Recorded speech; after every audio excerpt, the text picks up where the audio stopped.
In this part, we are exploring the technique of simultaneous equation.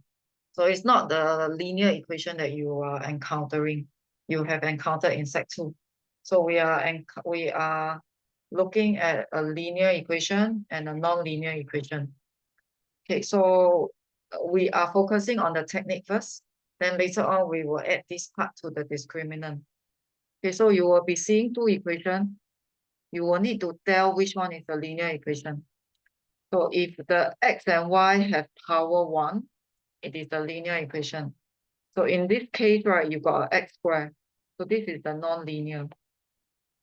So the technique that we are using, okay, the main overview technique will be you make x or y the subject from the linear equation. Then you substitute in the non-linear one. So there is no elimination method. Basically, we are doing the substitution method.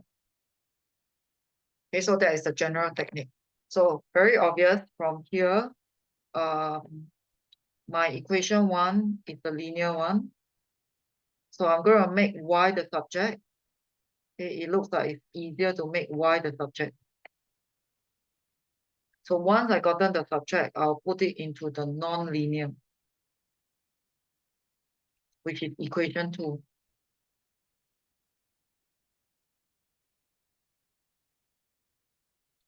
So when I do that, I end up with a quadratic equation.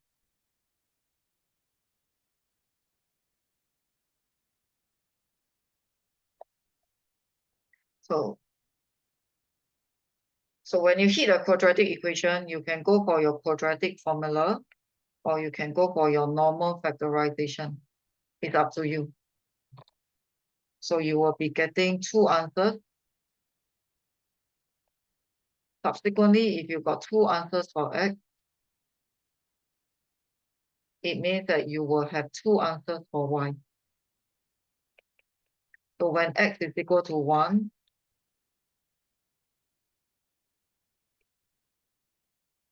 you got a -2. So this is a pair of answers.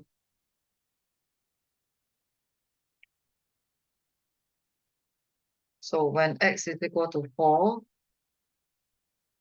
y is equal to this. So here is another pair of answers. So do not mix up the pair. So you get two pairs of answers. So what is the implication from these two pair of answers? That means, right, the straight line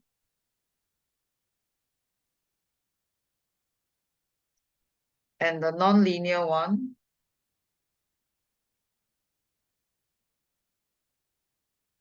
they have two intersections. So essentially, right, if I convert this to a coordinate, it will be 1 minus 2. If I convert this to coordinate, it will be 4, 4. So this simultaneous has two solutions. So the two solution is behaving like two roots. So later on, this is the part that we will marry in the discriminant. So right now, I'm more concerned with the technique that you can achieve the correct answer without careless mistake. So we'll look at one more example. They phrase it differently. Okay, the point of intersection. So that leads you to do the simultaneous technique one more time. So take note of which is the linear one. So the line is the linear one, and then the curve is the non-linear.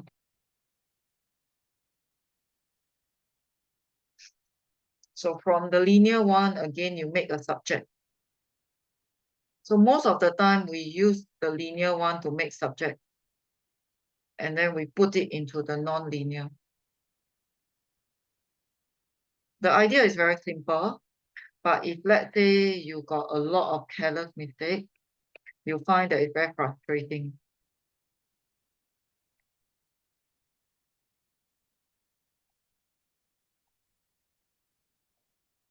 So some people, they can do the expansion wrongly.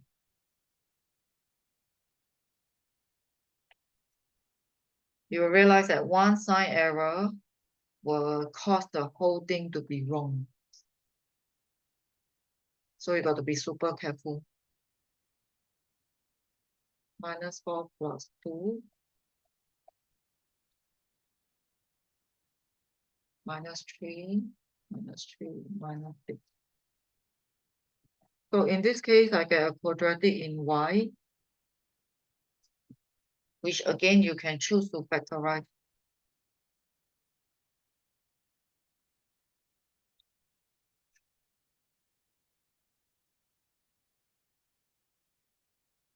You can choose to factorize, or you can still use the quadratic formula. So even though this is in terms of y, but it is still a quadratic format. So as long as a quadratic format, your quadratic formula is still applicable. So double check that your factorization is not wrong first. So you will get two values for y.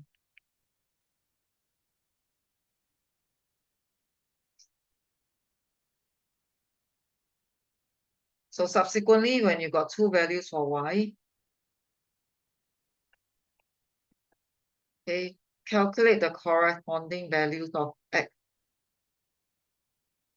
So this is a pair of values, and because they wanted it in a coordinate format, so this is the coordinate. So if they request it to be in a coordinate format, then you got to answer in a coordinate format.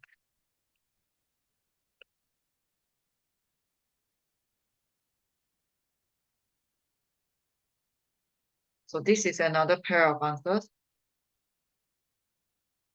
So change it to a coordinate format. So the coordinate of intersections are these two.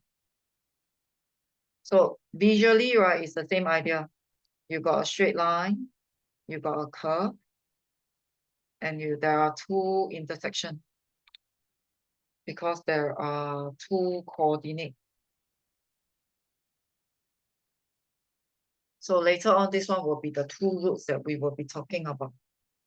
So before we add in the concept of the discriminant and the roots, make sure you're very perfectly okay with the technique of performing simultaneous equation. So just as for simultaneous in this situation, you may not always get two answers. There will be situation that you can only get one answer, or there can be situation where, in fact, if you try to execute simultaneous, you get no answer at all. So it's not always you will get two answers. It's still possible that you get one answer or you get no answers. Okay, you just perform the main technique. So the main technique is always making subject from the linear, then you substitute into the non-linear.